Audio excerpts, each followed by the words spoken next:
It's time for the absolutely... I'm on my way! Completely! I'm almost there! Random! Why are there so many stairs?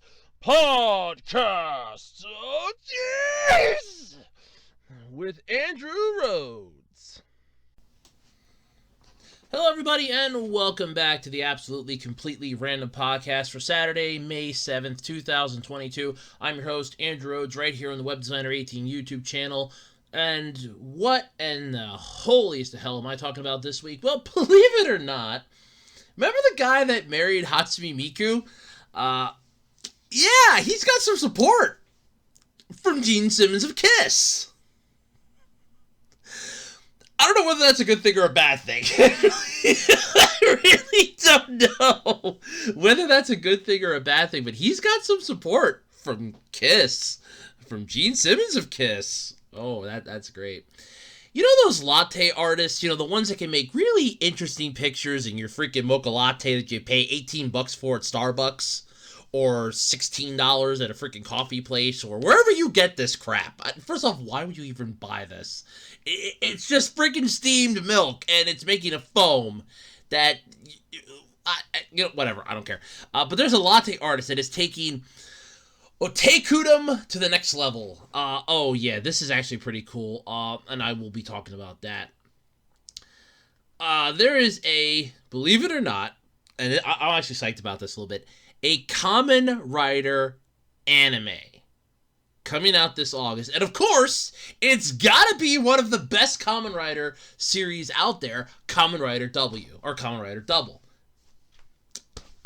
First off, holy shit, that's really freaking amazing. And second off, holy shit, there's a Kamen Rider anime coming. And anybody out there remember NFTs? Anybody remember those things? Like the thing that was like up for like a hot minute. Yeah, Square Enix got rid of a lot of their stuff to get big on the blockchain, and it's collapsed. And the bubble has burst like the .com boom, and it's like, well, we just screwed up. Yep. And the sad part is, I didn't even get in on this one. Usually, when I get in on something, then it dies. Yeah, usually when I get in on something, then it dies. Oh, but yes, I'm going to be talking about that this week. And all this and more, as usual, here in the Absolutely Completely Random Podcast. Before we get into this, you know the song and dance, I'm sure you do, because I have to pitch myself, because nobody wants to sponsor me. Yes, because I'm not sponsored by anybody but myself, so I have to pitch about myself. And if you're in the market for any oddities, collectibles, trading cards, weird stuff, what have you, come on by and check out my eBay page, ARHOADS 2012 on eBay. I have a wide variety of stuff for sale. One person's trash is always another person's treasure on the worldwide flea market that is eBay. I mean, it is a wonderful place. I get a lot of stuff on there. You can get some anime cosplay stuff. You can get some old action figures if you're willing to shell out for them. There is a bunch of stuff you can get on eBay. Computer parts, computers, car parts, other things. There is a long laundry list of stuff that you can get on eBay. It's your one-stop gotta-shop place for crap, and it's eBay. So come on by, check eBay out, and while you're there, come on by my little section of eBay and see what I've got. Maybe there's something that might tickle your fancy. There's always a birthday or a holiday coming up. You never know what somebody might want, and you never know. I might have something you might be interested in. But yes, once again, that's ARHOADS 2012 on eBay. You can also check me out over on Twitter at OtakuRhodes. That's the @ symbol, the one above the number 2, capital OTAKU, capital RHOADS over on Twitter. Check out the official Web Designer 18 Facebook page. We also have a Ko-fi and Patreon page if you want to check those out to help support the channel. And I do have that t-shirt thing. I don't think it's succeeding, but I really, in all honesty, I wasn't expecting it to.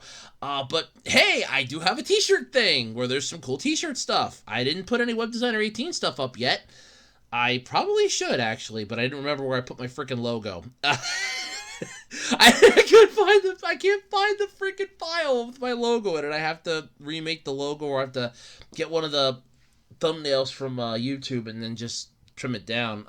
Honestly, I can't find it, and I have been looking for it. But yeah, come on, check out that stuff. Long laundry list of things. I mean, like I said, where else could you find crap? There's eBay. There's Facebook, Twitter. That t-shirt thing. We have Ko-fi, Patreon. And don't forget, while you're here on YouTube, first off, thank you. Don't forget, like, comment, subscribe, ring that notification bell for all the new videos that are going to drop. I don't know how many, but all videos that could drop right here on the Web Designer 18 YouTube channel. Alright, so how'd my week go? I'm officially done at my old job. My last day was yesterday, because they don't have me on the schedule for next week, and I'm hopefully starting this new job. I told them I could start on the 16th. I'm just waiting to hear back what time I got to be there. I'll probably have to text them this coming week to ask, but I'll be starting my new job. What does this mean for the channel? I'm going to try to keep everything going as best I can. I can't make any promises at this point, but I'm going to stress I'm going to try to keep everything going as best I can. Try being the opportune word here. But, yeah, I'm going to try to keep everything going. As far as anything else, though, I have a lot more pressure now on me than I did beforehand, thanks to some family members. Because now, if this job doesn't pan out, it has to. I now have more pressure than ever to make sure that this works, because the relation that is allowing my mom and I to stay in my grandfather's old house is basically making it so that I'm probably going to have to pay for the whole damn thing if I want to keep living there, or I'll have to look for somewhere else to live, which is going to suck because my new job is like walking distance, and it's really going to piss me off. But yeah, so I'm probably going to end up having to move, knowing my luck, which is great. Which means I'll probably end up losing my job then, which is not great, because I'm really looking forward to this. But now I have more pressure on me than beforehand, which really does suck. First, they were pissed off that I didn't have a job for years. Then when I finally got a job, it wasn't the right job, because it wasn't a place where they could get favors. It wasn't a job that they could, say, hey, I need you to do this for me. Do this for me quick. Find this for me. I need you to pick, get this, use your employee discount, get this for me. They didn't like that I couldn't do that for them. Then it's like, well, no, you're not working at the right place, because one of them wants me to work out at the local factory not too far from here. And they're like, no, you got to work out there. You're not intelligent enough to do anything else. That was the song and dance that I heard for the longest time growing up. And the sad part is I'm still hearing it. And it's on a permanent repeat in my head, thanks to the years of hearing it. It's stuck on a permanent repeat. I can't get rid of it. Because now whenever I start to do something that's kind of fun for me, like YouTube or eBay, then I instantly have that gnawing at the back of my head, and I'm like, no, screw it. I can do this. Even my mom, I brought that up yesterday. It's like, she wasn't too fond of me starting off on eBay. She goes, yes, but I warmed up to it after I saw that you actually know what you're doing. Yeah, and I don't think you did. I no offense to my mom, I really don't think she ever did. It's just like the confidence I don't really get. But yeah, as far as my other relatives are concerned, they're mostly pissed off that I wasn't working in a factory. I wasn't working at like Pet Boys or AutoZone, or a place where they could get favors, where they could go, hey, we need this. I need you to go and get this for me. I need you to pick this up, drop it off at the house for me on the way home. And they were kind of pissed off that I wasn't doing stuff like that they could just come and say, hey, I need you to do this, I need you to do that. And this particular relative was kind of mad that I wasn't working at, like, tool places, hardware stores, or like auto parts stores and stuff like that as a retail associate, so that I could go, oh, yeah, here, I'll get that for you. All right, yeah, I'll pick it up for you. Not a problem. So that they could get free favors, and no. But that kind of pissed them off. Then where I was at started worrying on my nerves, and then they started getting more and more annoyed with me because, like, well, you're not making enough there to keep yourself afloat. You're not doing this and that. You're not making enough. I got family that's just constantly writing not only me but my mom as well for them. Well, how are you guys doing financially? Are you guys okay? Because I know that he's not making enough money to keep you guys afloat. So what are you doing to pay the bills? I know a couple of them aren't happy that I'm doing YouTube because I like how the one thinks that I'm freaking rich because I'm doing YouTube, and it's like, no, I don't make anything on YouTube. Well, then why are you doing it? Because it's fun. No, I am not allowed to do anything if it's fun. I actually have to do stuff to make money, and yeah, that is now the new weight that I have on my shoulder. The I can't fuck up weight is now back. The Damocles sword is once again hovering over my head. Beforehand, it was basically the stress and strain from where I was working, and now it's the Damocles sword over top of my head, with the possible threat of impaling me, while I also have the, well, I am now a worthless SOB who can't do anything to satisfy you people, going on in the back of my head as well. So I'm screwed no matter how I look at it, and that's the sad part of it.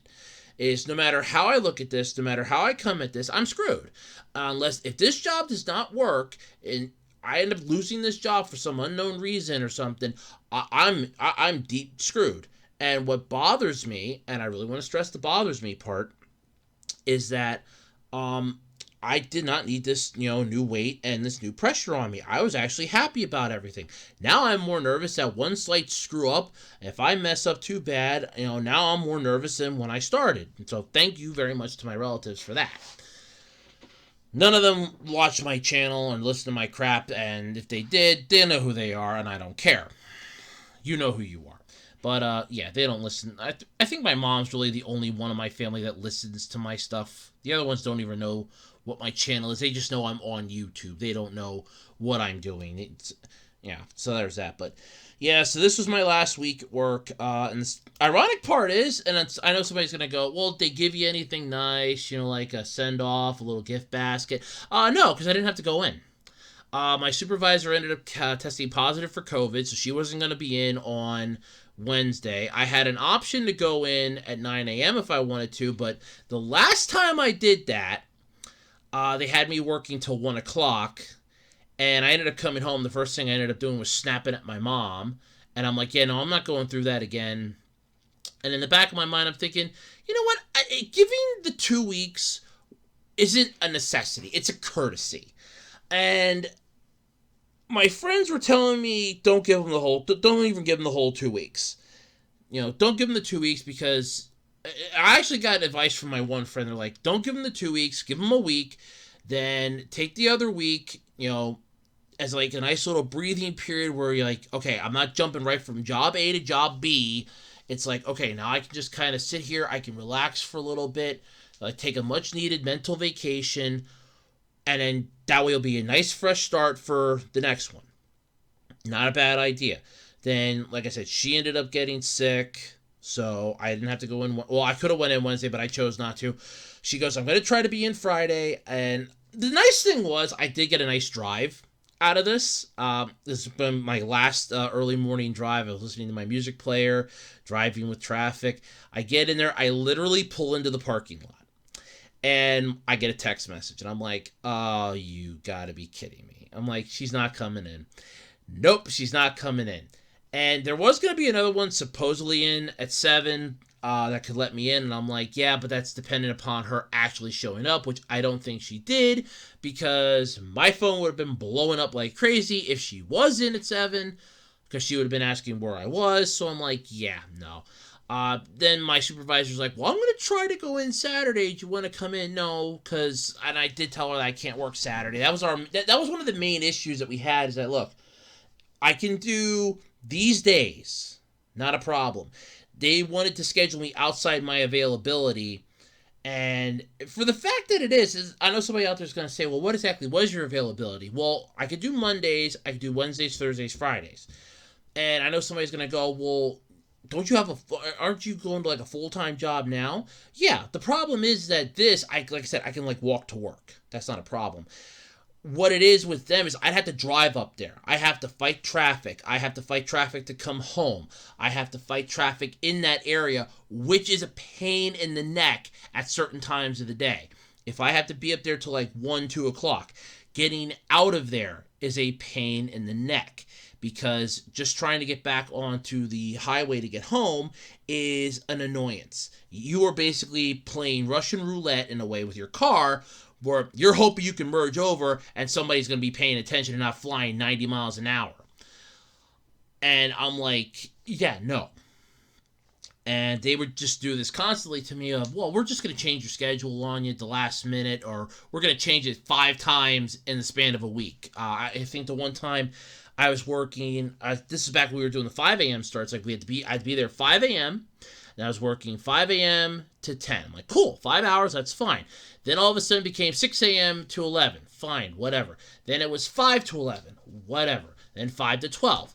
Then it ended up being 5 to 11 then, and I still ended up somehow getting screwed. I'm like, okay, whatever. There was just so many issues and other things, and yeah, it was a nightmare. And it's a nightmare that I wanted to be away from regardless.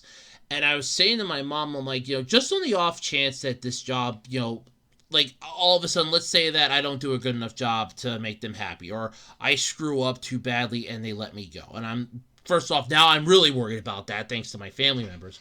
But it's like, okay, if this happens, I have a backup plan. And my backup plan is what I've been wanting to do for a while. Work on my stuff, do the stuff that's in my wheelhouse. No, now I have this massive pressure from my family of, if this had better work, because we're tired of you fucking around. You need to have a job that's bringing in money every single day. They're pissed off to hell that I'm not working where they want me to work, and I have all this new pressure now thrown back onto me that I really did not need or want, for that matter. But now it's back, and I'm not happy about it in the least. I won't deny that at all. You will never hear me deny that. I'm not happy in the least about it.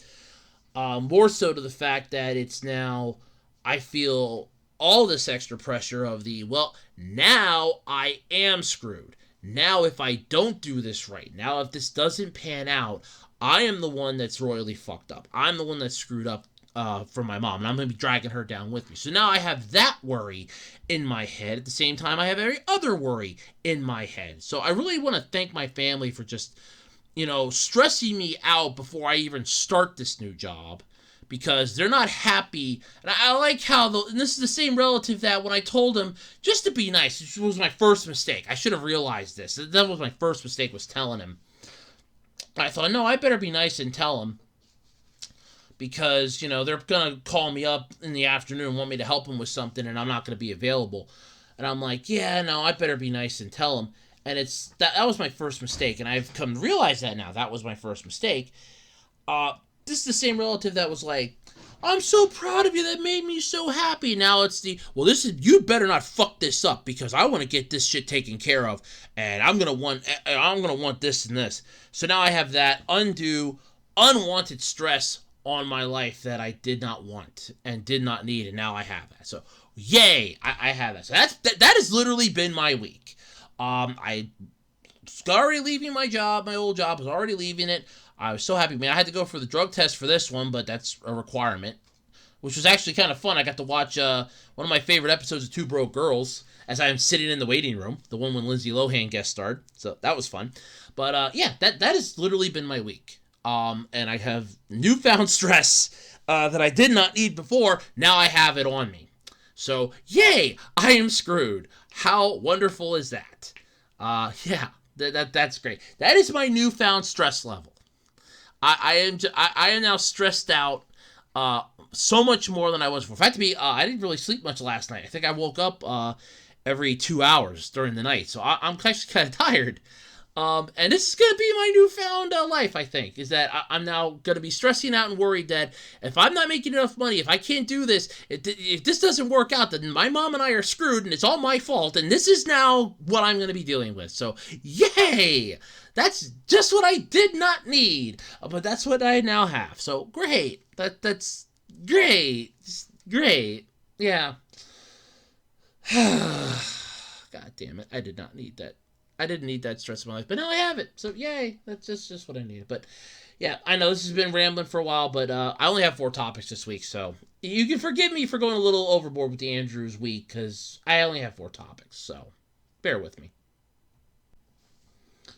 All right, so let's start this week off by asking this question. Who would have thought that imaginary ownership of an infinitely duplicable JPEG images might not possibly be the end game long-term sustainable system that it tried to be? If that was you, then you realize that the NFT market's pretty much collapsed. And Square Enix has decided to jump on the bandwagon of the Titanic as it's sinking into the ocean. Great going there. Yeah, the Wall Street Journal reported the NFT market is flatlining, down 92% from last September, which makes it just the most incredible time for Japanese publisher Square Enix, famed for their properties like Final Fantasy and, all their other stuff, to sell off most of their Western-facing IPs and studios to gamble on the batshit scheme.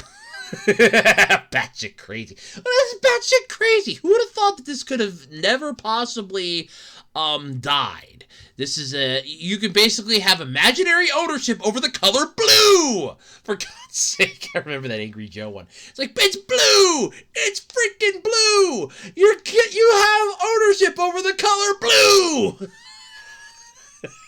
And you can buy those things on a fucking vending machine. The color blue. It's imaginary ownership and indefinitely duplicable image. You can basically duplicate these things 1,000 times over. Wait, do you have a computer? Hit Control-C and then go to another file and hit Control-V and just duplicate that bitch 1,000 times. Let's go Control-V, yes, duplicate. It'll just give like a 1 after it. And just keep going and going and going. Then select everything, copy, and then just keep doing it. You can make an entire folder full of these things. You can fill a flash drive full of them. And be like, here, you can own 1,000 of these for the low price of $8,000 or something like that. How freaking crazy is this crap? I remember NFTs were like blowing up everywhere, and people were like, oh my god, there's so many freaking NFTs! They were like getting pissed off that everybody was making them. They were starting to make them out of like YouTubers without their consent. I remember putting a thing out on Twitter that, hey, if somebody wants to make an NFT out of, based off of my stuff, I welcome it! And I heard the crickets chirping a mile away. It's like, nah, I don't feel like it. You're not worthy. I'm not worthy! I'm not worthy. Oh, I guess I'm not worthy. I'm not worthy, but apparently other people were. But Square Enix intended to sell Crystal Dynamics, Eidos Montreal, and Square Enix Montreal to the Monolithic, the Embracer Group. The Monolithic, the Embracer Group. We are the Embracer Group. We embrace your stupidity. Give us your stuff and be stupid without it. That should be their motto. Along with IPs for their games like Deus Ex, Tomb Raider, Theft, and Legacy of Kain. Why? Because they want to launch a new business by moving forward with investments in fields including blockchain, AI, and the cloud. All hail the cloud! All hail the cloud! It's the cloud! All hail the cloud! Yeah, which is to say it previously announced desire to milk the NFT/blockchain market like Betsy being milked by Nickelodeon for SpongeBob. Yeah, this is just a horrifyingly stupid idea, and I'm not even joking with this one. This is just like, yeah, this is weird. But NFTs feel like the most extraordinary precise emblem of the 2020s. It's all a glaringly obvious pile of bullshit! Bullshit, bullshit, bullshit! My BS meter should redline in this. Yeah, companies are literally selling a line of code on what they call a blockchain to repackage the extremely old idea of digital asset ownership as the next big investment you should get in on now while the going is good. How'd that stupid Kenny Rogers song go that I hate? You gotta know when to hold them and know when to fold them. Yeah, it's folding time. It's time to fold them. Yeah, but you'll be able to own things like video game skins for a long time, of course. Somehow, though, many of these companies are putting a lot of effort into pretending that you can now own a picture of a bowl of fruit for like $5,000. Well, look, it's called a painting, you morons. You can own it, provided you keep and take good care of it. No, this is a digital picture.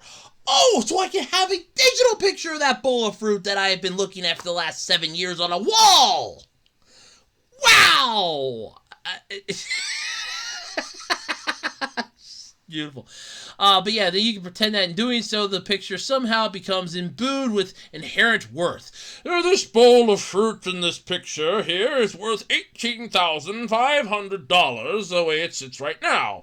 This digital picture of the same bowl of fruit in the picture is now worth $175,200 as of this moment. I'll start the bidding at $5,000. Yeah, that's... It'd be like just the hell off on both ends of that. It's like, oh yeah, this digital asset picture of this bowl of fruit is now worth a shit ton more money than the actual painting of the bowl of fruit. It's just bad. But yeah, all given life by enough idiots clapping their hands and shouting how they believe in fairies. I believe in fairies. Is this Denzel Crocker? Is this the Denzel Crocker group here of people? Like, fairy godparents! It's the Denzel Crocker group, right? What is this, Fairy Godparents Anonymous? So they know that they exist? I love it. I'm sorry. I'm getting a kick out of this. I shouldn't be laughing. It's just sad. Sorry. Yeah, unfortunately, a lot of those clapping idiots wear expensive suits, talk loudly in boardrooms, and as with every other aspect of the scam fest that is Web 3.0, businesses have desperately been scrambling to profit before the whole illusion blows away in the breeze. Basically, before the bottom falls out of this, like the .com did back in the 90s, they're gonna try to milk Betsy for all she's worth to get the hell out of Dodge. And it's like, well, here's the thing. I bought these NFTs. I'm just going to sell them to you right now. No. I want to get out of this market.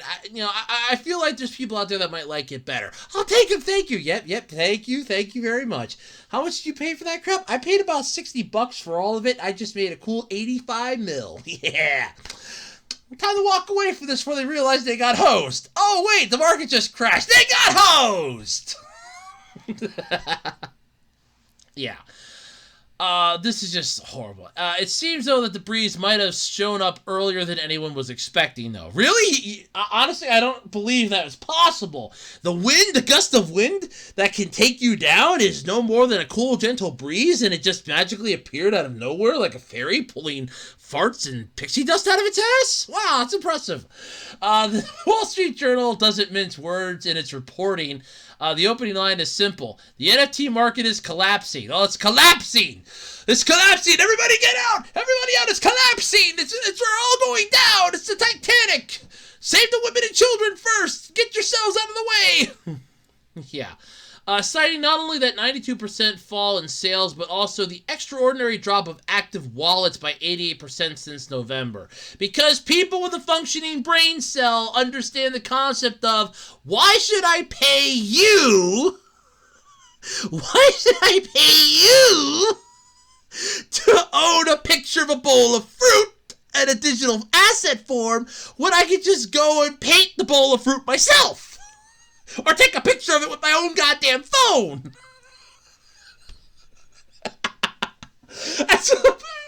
I get a freaking kick out of this. I'm sorry. This is hilarious to me. This is partly due, though, it seems, to the rising interest rates that are strangling the poorest. Strangling us, yes, we're being strangled alive, please help us. But in turn is causing the richest to be far less risky in their speculation. Basically, they're like, I don't want to send my children out into the world. Like, you care about Humpty and Dumpty over there? Oh, no, they're on their own. I'm talking about these children here, the ones that are in my wallet. Abraham and Washington, Abraham, George, Theodore, all these. No, they're mine. Benjamin, all these Benjamin and Jacksons are mine. They're my children. They're my babies. I don't want to let them go out into the nasty world. They might not come back. They probably won't. probably won't. They'll be like, hey, look, we found somebody that's not going to hold us here. It's like my entire joke when I went to the bank the one time and I couldn't get money out of the ATM. It's like, this is a wonderful thing. It's called a bank. When you go there, you open up an account, they give you this card, and you put this card into this machine, and it allows you to take some of your children out to play. It allows you to take some of your children out to play, and they basically can take you anywhere. You can take them to the store and exchange them for other things you might need, and then they'll be given to other people in exchange. It's a little trading program. It's, basically the swinging version of being a parent. We're going to swing my children over here. I'm going to take yours, you take mine. It's basically how it works here. And it's like, there's a lot of places that would like to adopt your children, basically your money at this point. That's like, the bill collectors, the utility departments, they'd like to adopt your money, and most of them do. It's like, well, we really want to adopt your money. Is it possible for it to come by and play? We want to have a play date scheduled with your money. How about the 13th of the month? Like every 13th, some of your money comes to play with us. And you have no choice in the matter. But yeah, it's just funny though. But you can't get much more speculative than being on mass delusions of JPEG ownership. Yeah, this weed is bad now at this point. This is like the hit that just does not do well. I'm sorry. I am getting a massive kick out of this in every way, shape, and freaking form. I am loving this. This is what happens when you let idiots run the world and you give them complete control over a fake idea. That's a delusion that's been breaking for a lot of people of late who've discovered that the promises that NFTs would somehow gain value over time isn't even vaguely true. No. Let's be fair. That painting of a bowl of fruit. The actual bowl of fruit has more value than the painting of the bowl of fruit, but the painting of the bowl of fruit is going to last longer than the digital picture might last longer than the painting of the bowl of fruit, depending on how badly it's made or what type of paint it's done with. But either way, you understand the concept here of this. You're never going to make what you're looking to make. Oh, I have the color blue. I'm going to be rich for years. 2 months later, I can't believe I bought you. Sorry, I get a kick out of it. Yeah, this is just fun though. They recently reported though, at least Kotaku did, on Sunny Ivesti's, and I do apologize if I mispronounced that, attempt to sell the NFT of Jack Dorsey's first tweet. Links you can own your own copy for free, by the way. You just go down, copy, paste, and it's mine! Oh, look at that, I didn't have to buy it! I just found it online! Where everybody can find shit! They were trying to... This is great. They bought it! They bought... I can't even say this. They bought this for $2.9 million, expecting to see bids of $50 million.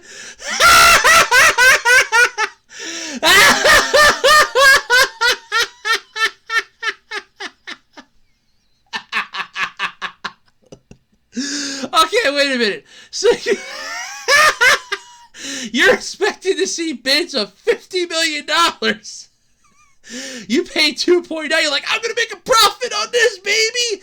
And you receive nothing higher than $3,600. But then you have a bid that's just shy of $14,000, listed 0.5%, 0.5. Okay, that's not even a whole percent. Half of a percent. Half of a percent of what you paid for it a year ago. You got hosed at $2.9 million. I would take the 14 grand and sink back to your hole and go, I got screwed. Yes, you did. But look, you got 14 grand out of it. And you learned a life lesson. The rest of that money's going to somebody more intelligent than you. Oh. Hilariously, though, Wall Street Journal reported last month his reason for not parting with it for this overpayment of $14,000 is, and I love this, because I think the value of this NFT is far greater than you can imagine, and whoever wants to buy it must be worthy. What is it, fucking Mjolnir? What does this thing have, ancient inscription from Odin or something?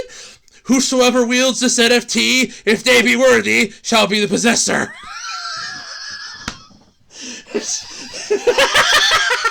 What do you it must be worthy? What is it, Mjolnir? What is this, Excalibur? You pull the sword from the stone, you must be worthy.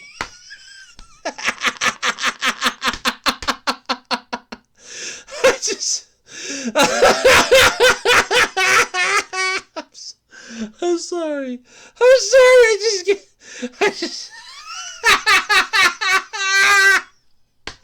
As best you must be worthy. Oh, God. Unfortunately, though, many game publishers are betting on this one-legged horse. I really twist the word to this one-legged pony.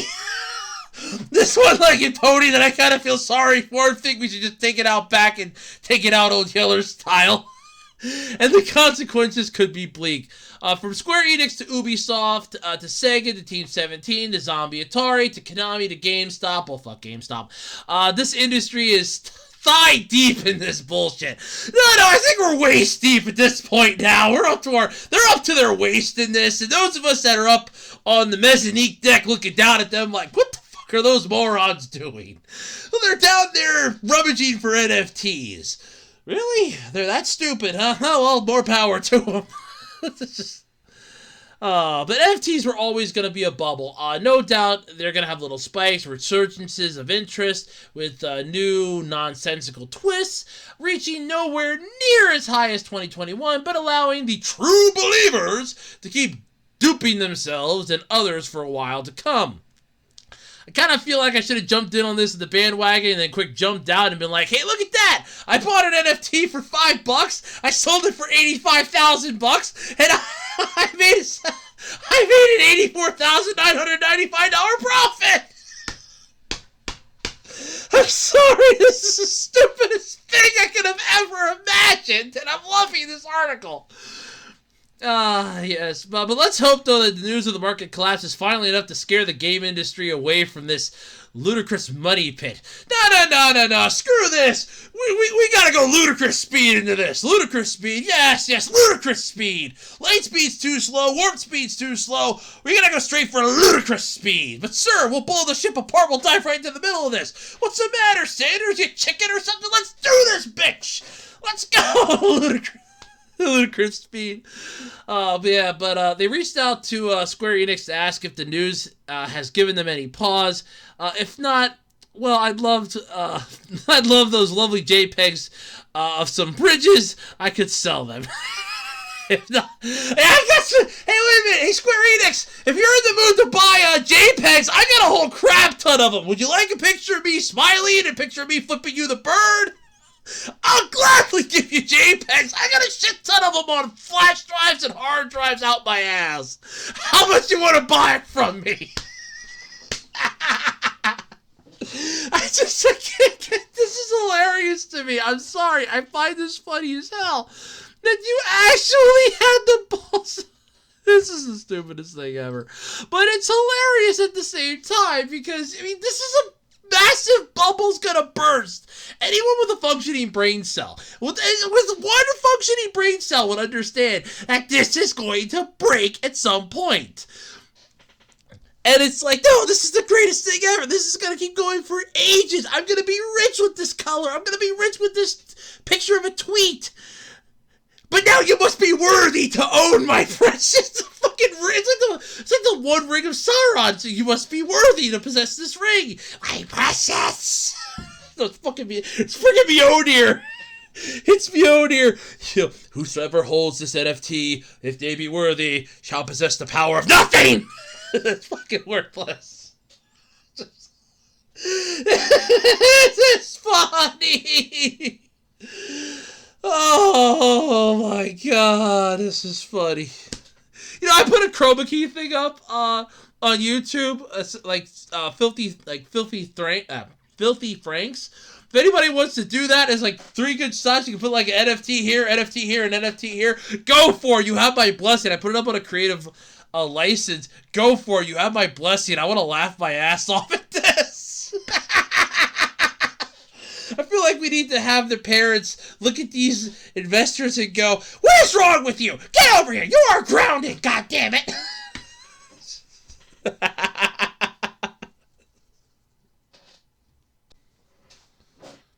Alright, when I say Kamen Rider, what's the first thing that comes to your mind?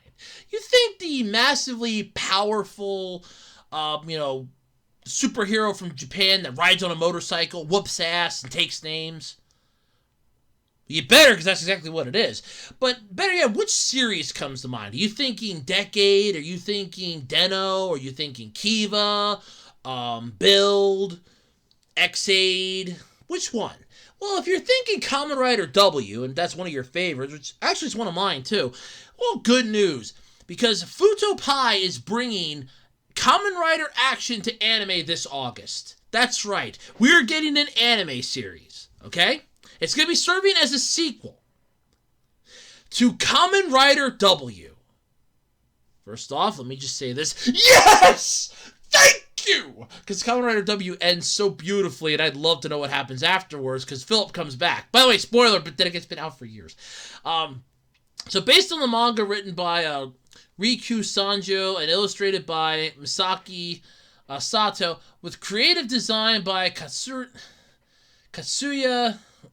Teradad, and Toei, of course. The series is set to premiere this August and will be simulcast on Crunchyroll. So in other words, start getting your money ready, folks, because you're going to have to pay to watch it. Sorry, who wants to be is that a curiosity? Show of hands. Who's pirating this? Okay, I'm going to watch it on your channel because I'm the freaking... I can just see this. Somebody's going to put it up on YouTube because they're not happy with what Crunchyroll's been doing with their... No, you need to start paying us now to watch anime on our site. No! You were morons to get rid of that. The anime's theme song, Sumi no Batsu to Underground, will be performed by Matsuoka,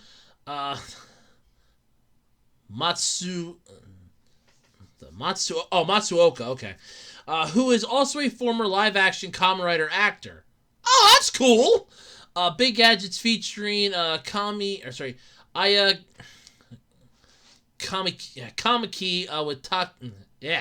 with Takuya is on the opening theme Private Eye, so that's pretty cool. The anime is being directed, well, I can't even talk. First off, I just love the visual here. This is so freaking cool. It works so well like this. Can we get Den-O like this, or Build? Zio, maybe? Please tell me Zio would be like the next one, or better yet Den-O, or no, screw Zio. I want more like this. This is cool. This freaking looks amazing. I mean, by God, it looks so cool. I mean, you got both of them here are just perfect. This works so wonderful. Oh no, this is great. This is great. Let's see here. It's it's being directed by Yosuke Kabashima and Ayataka Tanemura as assistant director. So this is gonna be cool.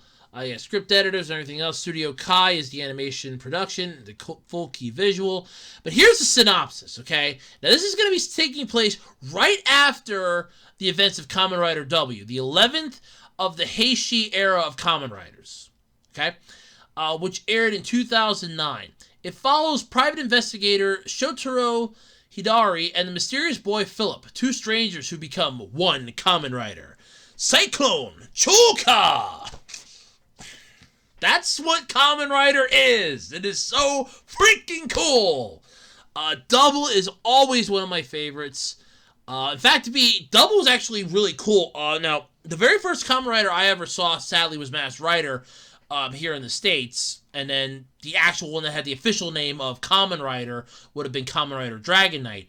Thank God for the internet, because then that brought me up to a whole new world outside my, outside of my imagination of, look at these other Kamen Rider series. You had Kamen Rider Den-O. Granted, I watched Kamen Rider Ryuki, which was, Dragon Knight's Japanese version, which, sadly, I think Dragon Knight, I kind of feel like Dragon Knight was better. Even for the crappy, line reads and script, I kind of felt Dragon Knight was better. But then there's Den-O, there's Decade, Drive, Ghost. Oh, God, there's just so many of them. I think Gaim was the first one that I really came in on, because I remember watching that pretty much every week, because somebody had it up on YouTube. I was watching that. Then I started going back to some of the other ones, like O's, Decade, Den-O. I love Den-O. It's one of my favorites too, by the way, because I just like I like the Vega one, the Alter form, the B Rider, basically, not the main one. I can't think of what the freaking name is, but yeah, when they had Alter form and Vega form, that one was kind of cool. I like that one. But yeah, Kamen Rider's always been one of my favorites. Sadly, I ended up dropping off of it because XA just flat out pissed me off. I was getting so annoyed at that. And because of that, I ended up sleeping on Kamen Rider Build. And I kicked myself every freaking day because of that. That made me sleep on Build. It made me sleep on Zeo, which, if you've ever heard me talk about when Puzzles & Dragons did their Kamen Rider collaboration, I got Zeo. I actually used the event medals to get Zeo. In fact, when they did it again, I got another Zeo. Because now I have 2 Zeos. And I love that one. That's like one of the best Kamen Rider suits, in my opinion. It is so cool. That's the whole time one. It's like, the belt's just basically like a clock in a way. And you push down on it, then you spin it, and it just spins around, clicks into place. It's like, okay, Rider time. And I'm like, hell yeah, now we're talking. But this is definitely, beyond a doubt, one of my favorites. I always liked it. The theme song's on my MP3 player. It is just so cool. I liked how it ended, too, because it was just so freaking interesting. It honestly was. Because you had Shotaro was still upset because Philip was gone, and then all of a sudden he's getting ready to take on this this other villain, and all of a sudden here comes the device that allowed them to go to their super form. Just shows up, out pops Philip, and it's like, what the hell? He goes, yeah, I'm back. Goes, sweet. He goes, want to get in on this? Yeah. Then they just transform one last time into Double and just whoop his ass. And I loved every second of it. Double was one of my favorites. You had the Gaia memories. The movies weren't the world's greatest with it, but then again, beggars can't be choosers. The series was better than the movies, in my opinion. But oh my god, it was just so freaking cool. I love the transformation sequence. It was just like a freaking USB drive. That's what they transform with. It's like, Cyclone, Choka! Then you had, it was just cool. Then they could do combinations based on different ones that they stuck in. Philip had his own version, Fang, which only worked for him, which kind of did the exact opposite of what Cyclone Joker does. So Cyclone Joker, Philip goes unconscious, and Shotaro's the main one in charge of it. But with Fang, Philip's the one in charge, and Shotaro's the one that goes unconscious. So it's kind of a reverse. Then they had the Extreme, which was really cool. Basically, it just latched right on top of their thing, and then it gave them their super form, which just whooped ass and took names. But, yeah. Love W. This is one of my favorites. And this is going to be taking place right after the events of W, which means that we're finally getting closure as to what happened afterwards. Because there were still some questions left, I want to say. At the end of W, I had some questions left. So the fact that we're getting closure in this, in anime form no less, makes me happy. I'm really hoping that this does not tank. I want to see more of this. Because I always felt like Super Sentai and Kamen Rider would do well lending themselves to the anime genre and to the anime style and stuff like that. I mean, look at how well Gridman did. That freaking blew up massively. Even Dyna Xeon wasn't bad for the clips that I saw. But throw Kamen Rider into this, you have yourself a winner.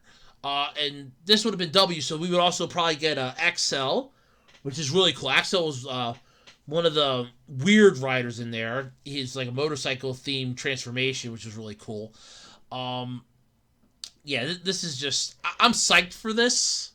I am psyched for this more than I should be. I am hoping this is not tank. I'm hoping this doesn't suck. You have a lot of people involved in this that have a wider range of credits to their name, but this had better not suck. Don't screw this up for us. But yeah, I'm looking forward to this. There's no exact release date, just sometime in August. But yeah, I'm looking forward to this. Hope you guys are too, because I'm looking forward to this. I really am. I'm freaking psyched. Alright, so you know those weird little latte designs that they put into your coffee at Starbucks and those high-end coffee places where you pay like $18 for that small-ass cup of joe. It's just because it has this frothy little design on it that really makes you feel all warm and fuzzy inside. Yeah. So a Japanese woman is taking this to a whole new level. She has brought otakudom to a new standard. Yeah, okay. Her name is Runa, and she's basically doing more of these. She has more than 120,000 followers. 120,000 followers on Twitter. The account is at Runa Pocket, by the way, if you want to go check her out. Where she shares her latest creations, including many otaku-themed ones. For example, you can take a look at this one down here in the article. It's Slowpoke. It's literally Slowpoke sitting on top of your freaking cup of coffee. I'm not joking. And it literally, it bounces and everything. You touch it with a spoon, and it's bouncing. It looks so adorably cute. My guess is this will probably cost about $50, $60 or more. But it looks so cute. It really does. It's cute. Aww. And it just bounces right back. But yeah, this is cool. It makes the stomach go boing boing with her spoon, which is really cool. It details how thick the foam and stuff is. There's a sleeping Pikachu here that's actually pretty cute too. Yeah, she's done basically about everyone. There's a Pikachu she's trying to wake up for battle. It's sound asleep. It looks so cute. There was a Snorlax that honestly just... Yeah. Don't wake up the Snorlax unless you have enough money to pay for its food. That thing will just basically eat you alive. But then there's a Pikachu one where she's pinching its cheeks and it's really looks happy. And there's one where it just looks pissed off. But yeah, this is just impressive. Then there's a Spy X Family one, which definitely I kind of feel like should... I'm pretty sure that'll definitely get people's attention because that thing's blowing up too right now.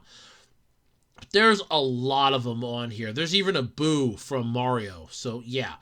You got Tony Chopper from One Piece, which is actually kind of interesting, though. Doesn't look anything like Chopper. And then there's Kirby, which I would not let anywhere near food either. There's a nod towards Princess Mononoke, and she continues her latte art. She continues putting it up. She's encouraging people to follow her on Twitter. And, of course, she does this encouragement in the form of more latte art. But yeah, she also runs her own website where you can see more of her work. Considering how many otaku interests are out there, she won't ever run low on inspiration. No, not even close. But these are actually kind of interesting, but... No, I would not request one of these at a local coffee shop. Because first off, this thing's kind of expensive as hell.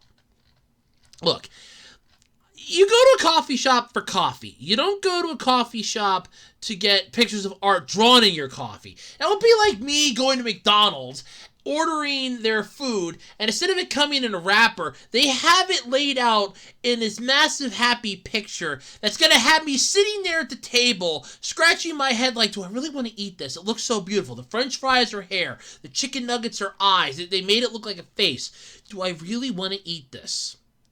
Do I really want to eat this? I don't want to eat this. I want to take a picture of this and put it up forever and eternity. Yeah, it's just one of those, it's a weird thing, but it looks so cool. But I do like the fact that they're trying to just, like, wake up some of the Pokemon. That is kind of neat. Then again, this was just probably not my, cup of tea. I'm not a huge, coffee drinker. I never have been a huge coffee drinker, nor will I ever be a huge coffee drinker. I will drink soda long before I drink coffee. Okay? I swear to that. I will drink soda long before I ever drink coffee. Hands down. But yeah, it's just a wide variety of weirdness and everything else. But it's interesting, to say the least. But there's a whole bunch of them up here, though. There's Mimikyu from, obviously, Pokemon. You have Winnie the Pooh, Shin-Chan, Pokeroso's up there. There's Ashawada up there. Princess Mononoke's there, I see. There's another Winnie the Pooh. It looks like Professor Oak. There's one that I'm really not sure what it is. Obviously, SpongeBob Horpants. Looks like the Tramp from Lady and the Tramp. There's a Hamtaro. Yeah, there's a lot of them up here. It's kind of interesting. But as far as this is concerned, this is one of those, look, you want to make Latte Art be my guest? It's not my element. This are like Shark Tank, and somebody would come to me and go, I'd like you to invest in my latte art. I'm a really good latte artist. I look right at him and go, look, that's cool. This looks really impressive. I'm not going to lie about it. I think this is cool, but this is just not my cup of tea. I'm not huge into this. I'm not big into this. So I'm going to bow out. But hey, this is really cool. You're really talented. Don't ever let that dissuade you. This just isn't my thing. I'm not huge into latte art. And I kind of feel like that's a niche group. But at the same time, it's one of those groups that gets everybody in it. I'm just not one of those people that finds it interesting.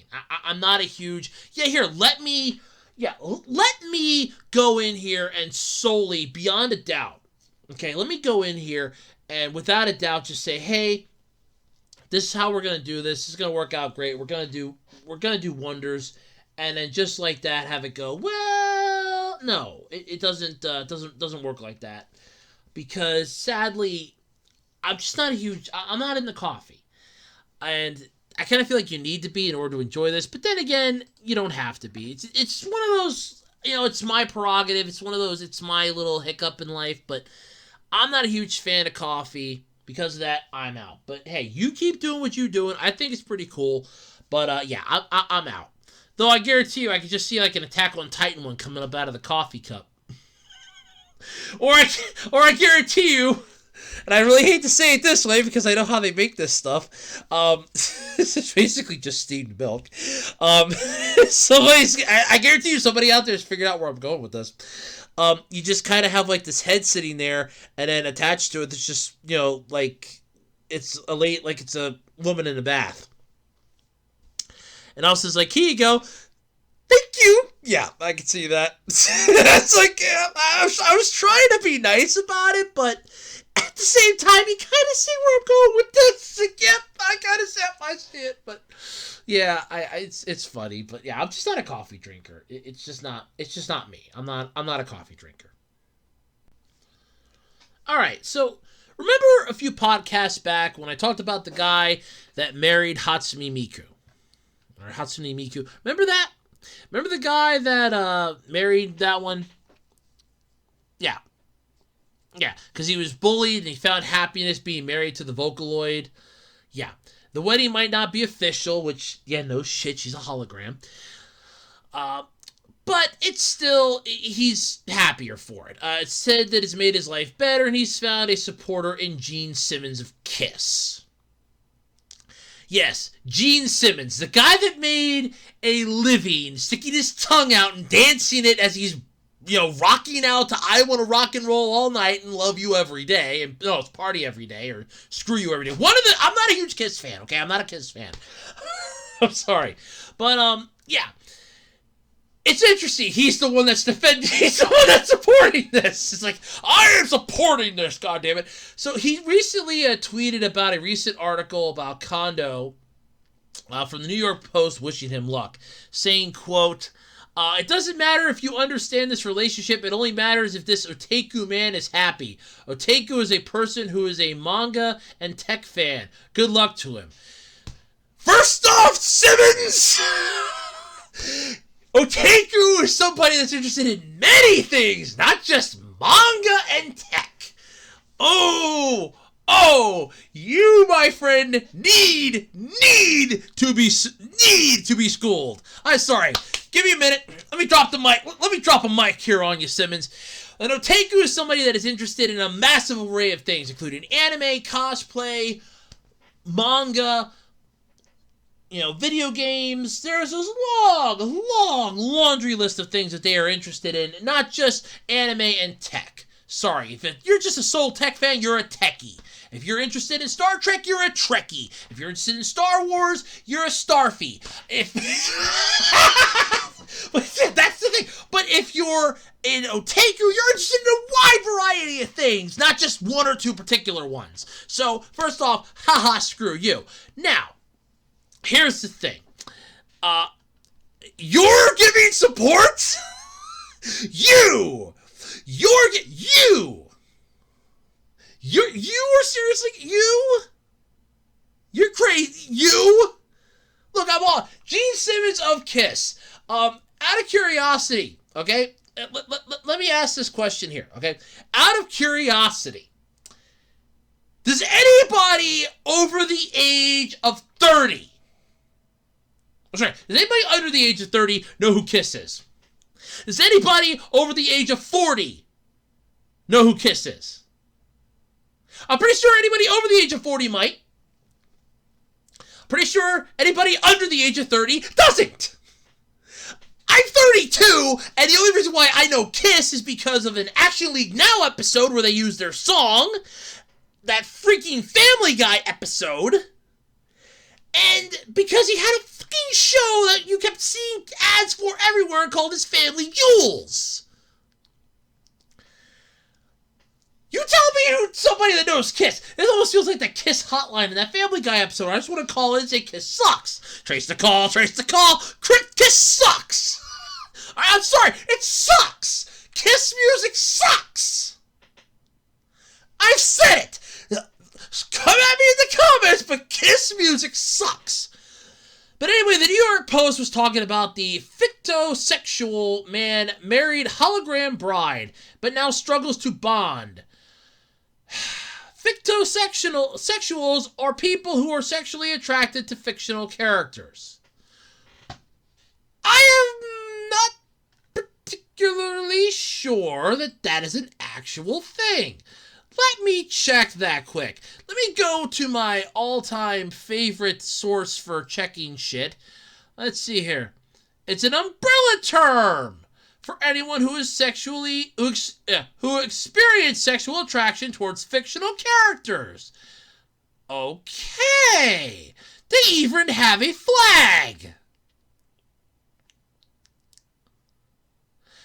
I'm not joking. They actually have a flag.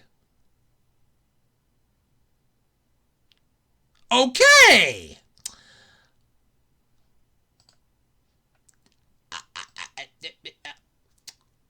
Okay. What? Okay, so what? You're attracted to a hologram. So the guy married a hologram. He's happy. I brought this up when I talked about the original article. There was a huge thing in Japan years and years ago, like a couple decades ago, back in the 80s. So at least 3 decades ago, if not more, where you had video girls.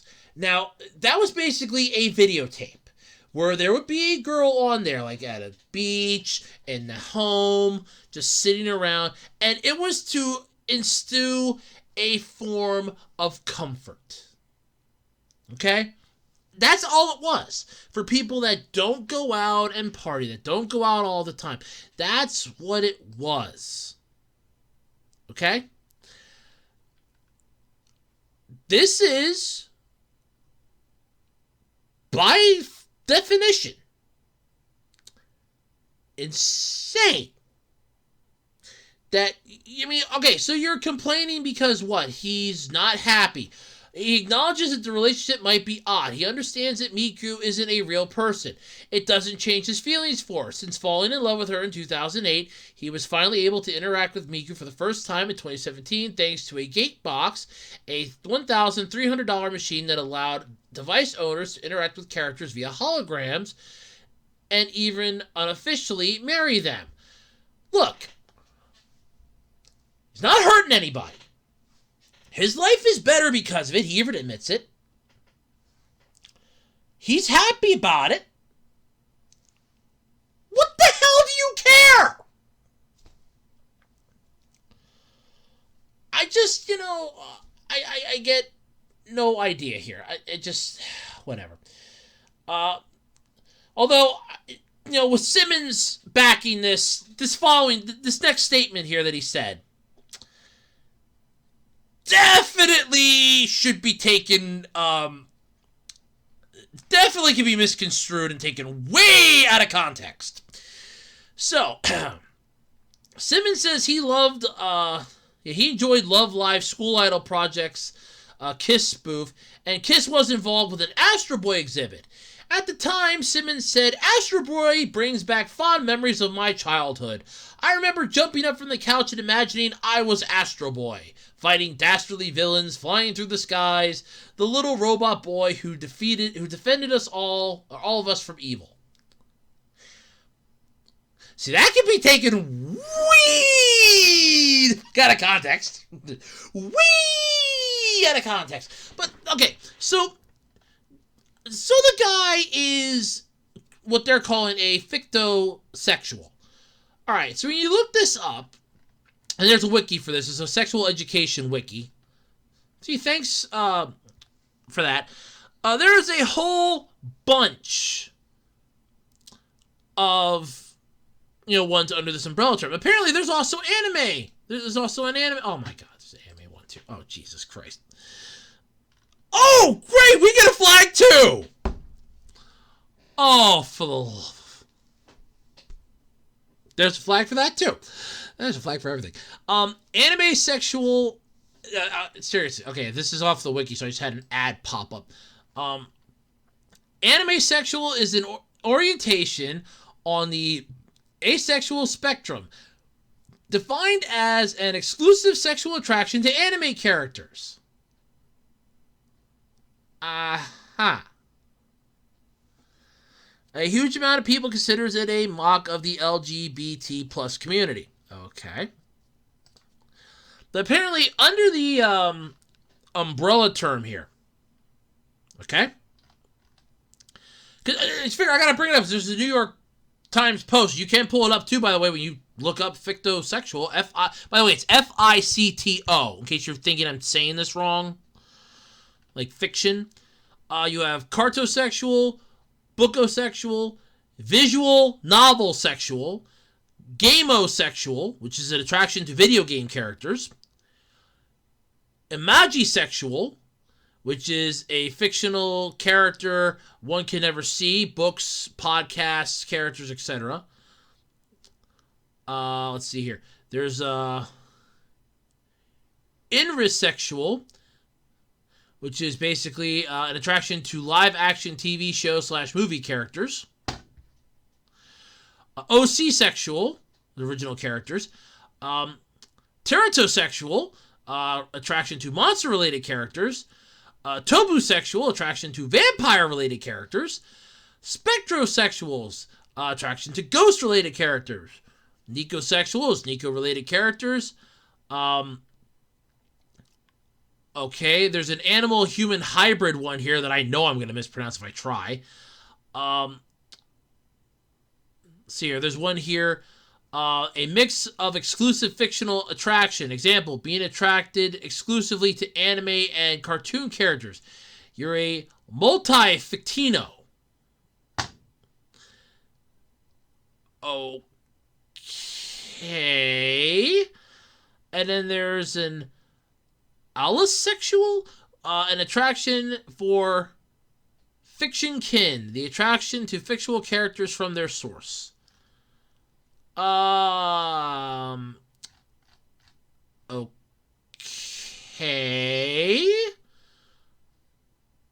So there's an entire article in the New York Post about this. They explain that he spent 2 million yen, or about $17,300, on the nuptials, but his family did not attend. No, who cares? He acknowledges the relationship might be odd. Yeah, who cares? It makes him happier. He's not hurting anybody. It's his mental health that he's caring about. He was bullied all the damn time. Yeah, let him have this. I mean, what the hell? But of course, this isn't Simmons' first experience with otaku interests. He played the demon god of rock and roll in the live-action adaptation of Detroit Metal City manga. That only seemed fitting considering the manga is named after Kiss's song Detroit Rock City, and obviously influenced by the band. Almost 10 years ago, in 2013, he also got to be on the cover of an issue of Big Comic magazine. Look, I get it. The guy is happy, and what the hell? Was that a slow day at the New York Post? It must have been a slow news day at the New York Post that they're like, we got to talk about this. This is a slow news day. There's got to be something on here. Yeah, literally. By the way, there's a link to the New York Post article if you want to read it. Not like anybody would care to, but if you want to read it, there's a link to the article. Believe me, I'm not going to be that stringent to let you not read that. But yeah. Yeah, see, married the computer synthesized pop singer 4 years ago. Said he's now unable to communicate with his wife, but is still in love with her.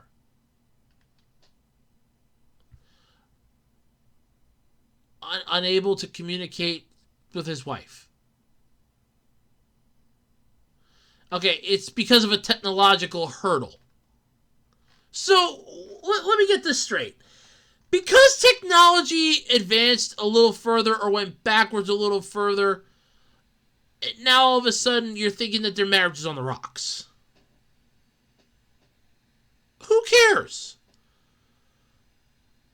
Okay, so support for Gearbox software was eliminated, meaning that he could no longer speak with Miku, according to News Hub. Okay, so that's why the Gatebox software is no longer being supported. Okay, that makes sense. It's technology. I guarantee you somebody will think of something better and we'll give it to him. Seriously. My love for Miku hasn't changed. She noted he now carries around a life-size version of Miku. I held the wedding ceremony because I thought I could be with her forever. You do realize at some point you're going to die. At some point the power in the world might collapse. But Kondo is far from the only person in the world in a relationship with a character. Thousands of fictosexual people in Japan have begun similar unofficial relationships with a variety of fictitious figures, according to The Mirror. No offense, I believe them. While some relationships are just for kicks, Kondo's is to him very real. For a long time, he said he knew a human partner just wasn't for him due to his intense attraction to characters like Miku, a popular figure in anime and Japanese culture. Created as a synthesized voice using Yamaha's Vocaloid technology, Miku entered mainstream media as a human, but fictionalized character in manga, anime series, and video games. Eventually, she became prominent enough to tour with the likes of Lady Gaga on her 2014 Art Pop Ball Tour. But she isn't just famous, she's also helped Kondo with his depression. So again, helping with his depression. So his Gatebox is no longer getting support. That's why he can't talk to her anymore. But it's helping him with his depression. Look, there's an old saying, and I use this all the time. I love this saying. And when I first heard it, when I was playing a Metabots game, it has just stuck with me ever since. Whatever floats your boat. Okay? If it's helping you, More power to you. It's not creepy. It's not illegal as far as I can tell. You're happy. You're not wanting to take the ye old express bus from the top floor to the bottom floor. Who cares? But yeah, okay, so apparently they're not happy with this. The way that they're making it sound like is that, oh, well, the problem is that now it's, the marriage is on the rocks. It's not on the rocks. He just can't talk to her anymore. I guarantee you, somebody out there that's computer savvy will come up with a solution for this that will probably have like an old copy of that Gatebox software somewhere, put it into an APK format, put it onto a standalone tablet, give it to him and say, here you go. What's this? You can now talk with her again. You're welcome. Because you have those apps for Android systems and iOS that allows you to have a virtual girlfriend. Take that technology, put Miku in it, and there you go. He can have back what the Gatebox gave him at a much cheaper rate. Sure, she won't be a hologram, but she'll be attached. He can literally have her right by his bedside at night. Whatever helps you, whatever floats your boat. You're not suicidal, you're not depressed, you're happier. That's all that matters.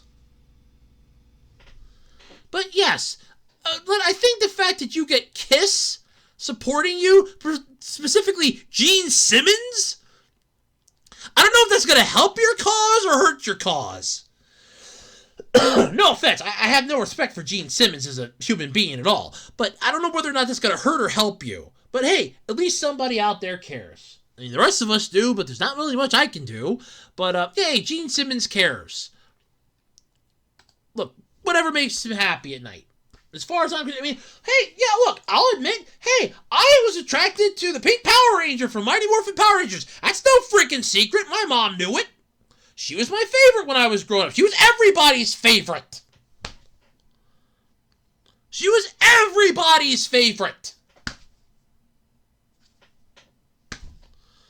I don't know this. I don't. I'm gonna quote Professor Farnsworth. I don't understand this world anymore. I really don't. All right, everybody, that's going to do it then this week for the Absolutely Completely Random podcast. It's been a blast talking with everybody for the last hour or so.